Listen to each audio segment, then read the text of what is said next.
Historama. Historama avec Ousmane Manga. Historama. Ce que je retiens, c'est l'importance de l'histoire. Je pense que pour nous Africains, nous devons étudier notre histoire, nous devons comprendre notre histoire. Que Léopold Sédar Senghor, le premier président du Sénégal indépendant, était issu d'une minorité ethnique sérère et d'une minorité religieuse catholique. Fait corps avec notre vieille tradition de vivre ensemble, en symbiose avec nos valeurs partagées et dans le respect de nos diversités.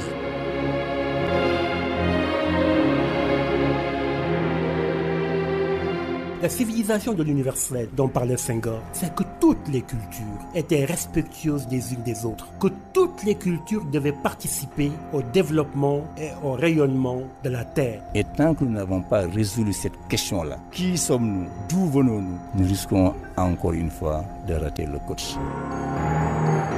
Que les patrimoines devaient être sauvés, sauvegardés, respectés. Historama.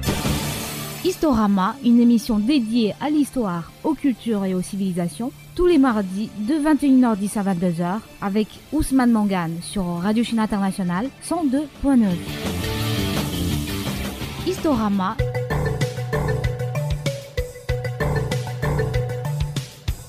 Historama, c'est un magazine dédié à l'histoire, aux cultures et civilisations.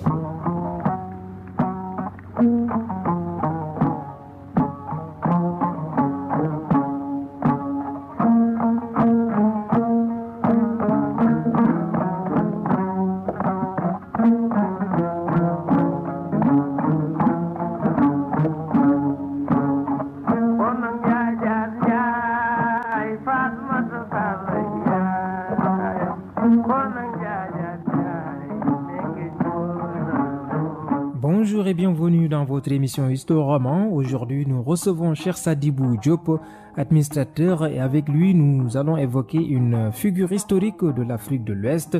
Il s'agit de Cheikh Sadibou, votre homonyme, n'est-ce pas? Bonjour, monsieur Diop. Oui, bonjour, monsieur Mangane. 2017 coïncide avec le centenaire de son rappel à Dieu. Qui était Cheikh Sadibou? Cheikh Sadibou était une grande figure de l'islam, un saint qui est né en 1848. Son père, Cheikh Mohamed Fadel, a représenté la Fadelia, une des branches de la Khadria. Cheikh Mohamed Fadel était un pôle, un saint qui était au niveau de la zone du Hod mauritanien, qui est né en 1797 et disparu en 1869 et qui a laissé une très grande famille de 48 enfants, garçons et de 50 femmes. Cheikh Mohamed Fadel a donc généré ce grand pôle qu'est Cheikh Sadibou, qui a participé grandement à l'expansion de l'islam ici au Sénégal.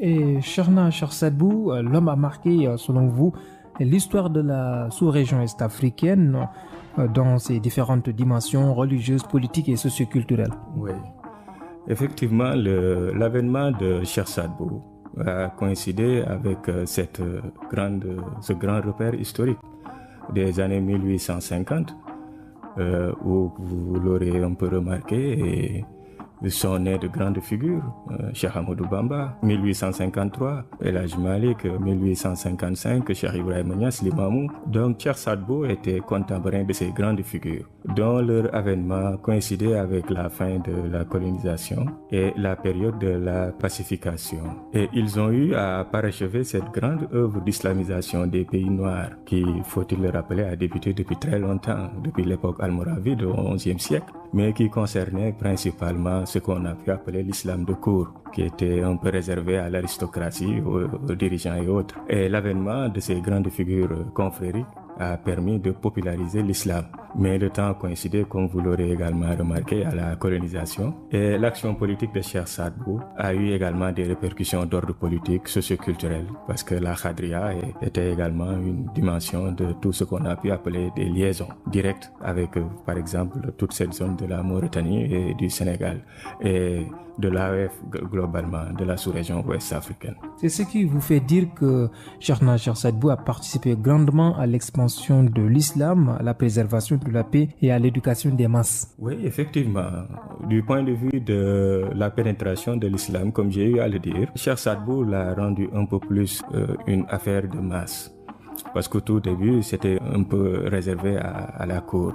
Et cette dissémination de l'islam a permis de long en large, du nord au sud, à travers la consécration de grands dignitaires, de cheikhs et de moukhadam, à Cheikh Sadbou, de pouvoir faire venir dans la religion islamique des tcheddos de renommée et de populations qui n'avaient pas totalement adhéré à l'islam. Aujourd'hui, si on doit faire le bilan de cette action d'islamisation du Sénégal du nord au sud, on se rendra compte qu'à travers l'action de Cheikh Sadbou directement, l'action de ces cheikhs, des populations très très nombreuses ont eu à embrasser l'islam grâce à lui. Et ça, j'ai eu à le dire, du fait de l'innovation que la Fadélia a un peu apporté à la grande famille Khadri, parce que la Khadria est l'une des plus anciennes confréries qui remonte à très longtemps, 1170 de Abou Khadri Cheylani depuis Bagdad, et a été disséminée un peu partout dans le monde. L'entrée de la Khadria au niveau du Sénégal et en pays noir a précédé même Cheikh Sadbou. Il y avait d'autres figures.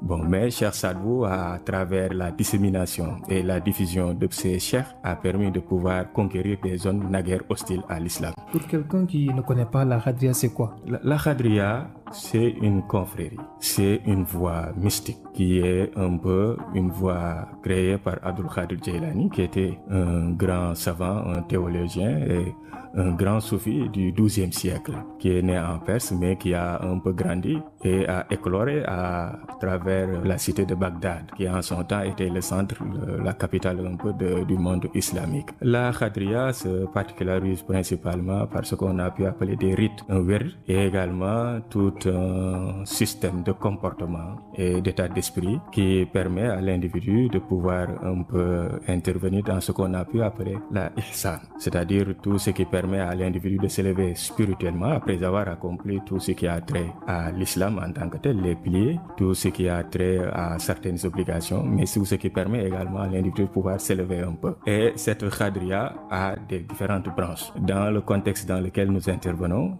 déjà, avant même, ou bien dans le même sillage que Cheikh Mohamed Fadel, il y avait Cheikh Sidia Baba qui a eu relativement également formé beaucoup de sommités. Et la Fadilia a un peu introduit quelques innovations positives. Parce qu'en général, quand on parle d'innovation, les gens ont tendance à parler du côté négatif. C'était pas le cas. Les innovations positives, j'ai eu à le dire, c'est le zikr à haute voix. C'est également le fait que Cheikh Sadbou est dans le sillage de Cheikh Mohamed Fadel était éclectique. Il donnait tous les werds, aussi bien le werd Khadri, le werd Tijan et d'autres catégorie de wird parce qu'il se prévalait de son statut de descendant du prophète. Et à travers votre texte, on lit à 16 ans donc, quittant son hôte natal situé à l'est, Cheikh Sadbou a été envoyé par son père, Cheikh Mohamed Fadel, pour s'établir dans la zone du Trarza. C'est ça. Ça également, c'est une des techniques de dissémination de la confrérie Fadelia et Khadria. Parce que, comme j'ai eu à le dire tantôt, Cheikh Mohamed Fadel avait beaucoup d'enfants. Et sur certains de ses enfants, il a préféré les orienter dans certaines zones. C'est ainsi qu'il orienta dans un premier temps Cheikh Malénine, le grand frère de Cheikh Sadbou, vers le Sahara occidental, vers la frontière avec le Maroc pour s'établir et pour se disséminer un peu la voie. Et à Cheikh Sadbou, il lui a demandé de s'orienter vers l'ouest, vers la zone du Trarza et vers la vallée du fleuve Sénégal. Et Cheikh Sadbou a eu à parcourir près de 1200 km à 16 ans pour pouvoir disséminer la voie et pouvoir s'établir. C'était pas du tout facile avec toutes les rivalités et toutes les contraintes auxquelles il a dû faire face pour pouvoir intervenir principalement en pays noir. Et auparavant, donc, il avait reçu une éducation religieuse, juridique et ésotérique. C'est ça.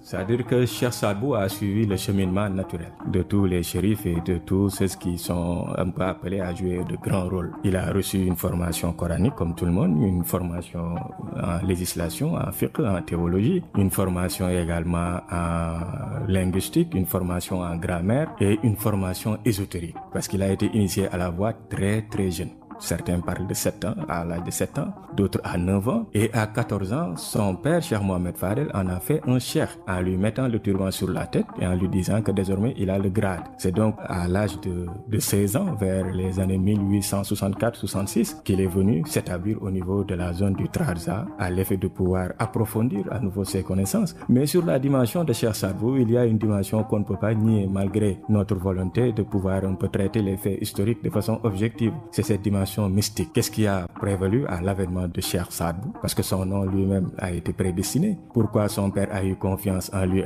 donnant l'autorité spirituelle? Tout cela, l'histoire a prouvé que quand même Cheikh Saad Bou a atteint le niveau auquel il était prédestiné.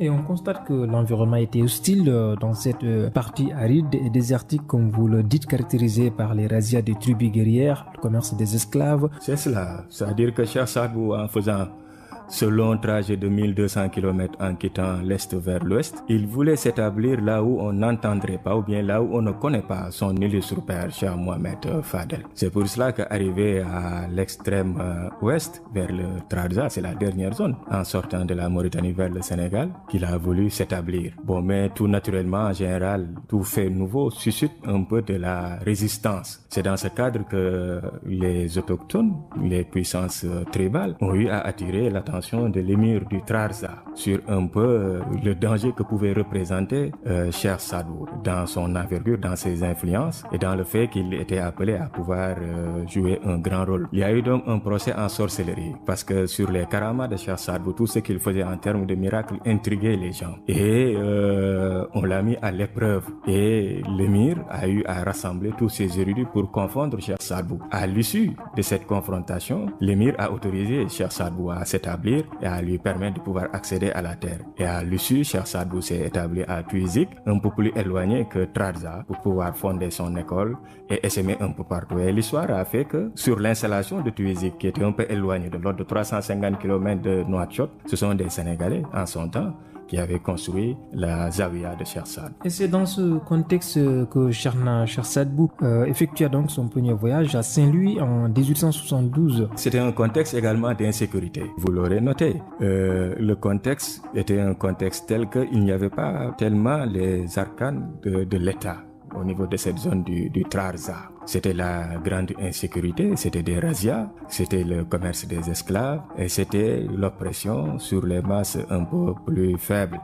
C'était ce qu'on a pu appeler chez nous un peu le règne des Tchèdos, qui faisait donc que Cheikh Saad Bou n'était pas en mesure de pouvoir s'établir comme il faut. C'est après avoir conquis la zone du Trarza qu'il a entrepris de voyager pour venir à Saint-Louis. Saint-Louis qui était considéré comme la capitale du Sénégal. Et il faut dire également que la colonisation de la Mauritanie n'était pas intervenue entre-temps. Les Français n'avaient que deux positions, à Souat El Mana et à Mederdra. Et il fallait à Cheikh Saad Bou de pouvoir venir à Saint-Louis pour pouvoir faire la mission pour laquelle il avait été destiné. Donc en 1872, il campa à 10 km de Saint-Louis, dans le site actuel, ironie du sort ou bien grande coïncidence, dans le site actuel où est implantée aujourd'hui l'université Gaston Berger à Bangou, à 10 km. C'est à l'issue qu'il s'est déplacé pour venir au niveau de Saint-Louis en s'établissant à Ndartout et également à Gendar. 1872, donc voilà un peu le contexte. On note l'incident de Gendar avec le gouverneur du Sénégal. Je l'ai dit tantôt, l'une des innovations de la Fadilia, c'est le zikr à haute voix, le zikr relativement à l'unicité de Dieu, au nom de Dieu. Et quand Cheikh Saad Bou s'est établi avec ses disciples, certainement les zikrs ont eu à un peu attirer l'attention de la police coloniale, tardivement la nuit, qui a considéré les zikrs à haute voix comme attentatoire à l'ordre public. Et c'était difficile. Sur ce, il y a eu incident et un des disciples de Cheikh Saad Bou a eu à un peu donner un coup à un des policiers et Cheikh Saad Bou a été convoqué dans le bureau du gouverneur pour répondre de cela. Et c'est le premier choc, le premier incident entre Cheikh Saad Bou et le gouverneur. Et sur ce, les archives ont montré que l'une des menaces auxquelles Cheikh Saad Bou faisait un peu face, c'était une menace d'emprisonnement. Mais une fois les deux hommes se sont vus, échangés, et la résistance multiforme opposée par le Cheikh a permis au gouverneur de reconsidérer sa position et ayant observé également tout le prestige que le Cheikh avait du fait de son statut de descendant du prophète, du fait de sa notoriété, du fait également de cette dimension idéologique qui était un peu caractérisée le Cheikh, le gouverneur a voulu en faire relativement un allié. Et l'a traité comme il faut par la suite. C'était la résistance du Cheikh. C'est cela. Et en 1881, il effectua également son deuxième séjour. Et dans le rapport donc du gouverneur, il était mentionné l'influence grandissante du Cheikh qui a eu même dans ses rangs fidèle comme l'adjure d'Amir du Caire. C'est cela. Parce que le Cheikh profitait également de sa visite à Saint-Louis déjà pour faire un travail de massification de l'islam et de la Fadiliya à Saint-Louis même, qui était le centre où se retrouvaient plusieurs nationalités et plusieurs familles. Et il profitait également de cela pour faire des tournées un peu partout, dans le Cayor, dans le Bawol, dans le Saloum, pour disséminer et élargir les bases de la Fadiliya et de l'islam. C'est dans ce cadre que le Cheikh a eu à nouer des relations très suivies avec El Hadj Malick, avec Cheikh Ahmadou Bamba. Il a eu également à avoir des relations très étroites avec l'adjoint Ngoné Latyr, qui était le damel du Cayor en son temps, et également avec Albouri Ndiaye. Et les relations entre Cheikh Saad Bou et le damel du Cayor étaient de notoriété publique, et le colonisateur ayant eu vent, information, renseignement de ce que le Cheikh Saad Bou pouvait influer sur l'adjor, a profité de cette visite pour lui demander un peu d'inviter l'adjor à mieux accepter la construction du chemin de fer et d'éviter d'éventuels troubles. Donc le Cheikh a contribué considérablement à informer l'adjor d'accepter la construction du chemin de fer. L'histoire a retenu que le Cheikh a joué les bons offices. Et ça également, c'est un point de l'histoire qu'il faudra à nouveau creuser. Parce que le Cheikh s'est tantôt positionné naturellement, et ça c'est l'histoire de la Khadria, à la différence de d'autres ordres, un pacificateur, relativement également un médiateur. Si on était dans les temps modernes, on aurait parlé de ce rôle de régulateur social. C'est-à-dire, le Cheikh a essayé, tant soit peu, de pouvoir un peu faire en sorte de pouvoir préserver la paix civile et de faire en sorte de pouvoir un peu concilier certaines positions. Et ce rôle, quand même, mérite d'être souligné. C'est un rôle essentiel et qui a permis relativement au Cheikh de pouvoir consolider ses positions, de profiter de cette paix française, de cette stabilité que offrait la France pour pouvoir disséminer. Et là, c'est toute une stratégie concertée. Et ce serait intéressant de pouvoir creuser cet aspect. C'est-à-dire que comment nos chefs religieux ont relativement profité de cette contrainte qu'était la colonisation pour la transformer en une opportunité de dissémination de l'islam. Ça, c'est un jeu d'acteurs quand même assez important qui mérite d'être creusé pour pouvoir voir dans ce jeu de stratégie qu'est-ce que réellement, quelles sont les parts positives et les points négatifs, les compromis et également la flexibilité qui a été nécessaire pour permettre à nos chefs religieux de pouvoir tirer leur épingle du jeu. Et dans vos travaux aussi, vous nous apprenez que durant ce voyage, là où il était, sa base était un centre d'études où venaient donc étudier beaucoup d'élèves qui étaient venus à sa rencontre. C'est de notoriété, hormis le rapport du gouverneur et de ce que l'anthropologue Guy Tillmans a eu à établir. Beaucoup d'autres études ont eu à faire les mêmes constats. Qu'il s'agisse de Paul Marty dans son ouvrage L'Islam mort, Cheikh Sidiya, les Fadiliya, les Ad et les Ali, qu'il s'agisse également d'Alfred de Châtelier, dans également son ouvrage L'Islam dans l'Afrique occidentale. Tout le monde a admis la grande renommée et tout le travail de pérennisation, bien de dissémination de l'islam que Cheikh Saad Bou a eu à faire et qui a intéressé toutes les parties du territoire national, aussi bien au niveau du Fouta, qu'au niveau du Bawol, qu'au niveau du Cayor, qu'au niveau du Jolof, au niveau de la Casamance. Cheikh Saad Bou recevait des familles maraboutiques et des familles régnantes et de simples populations, matière à pouvoir éduquer, à pouvoir donner de la connaissance aux populations autochtones. Historama. Historama avec Ousmane Mangan. Historama. Ce que je retiens, c'est l'importance de l'histoire. Je pense que pour nous Africains, nous devons étudier notre histoire, nous devons comprendre notre histoire.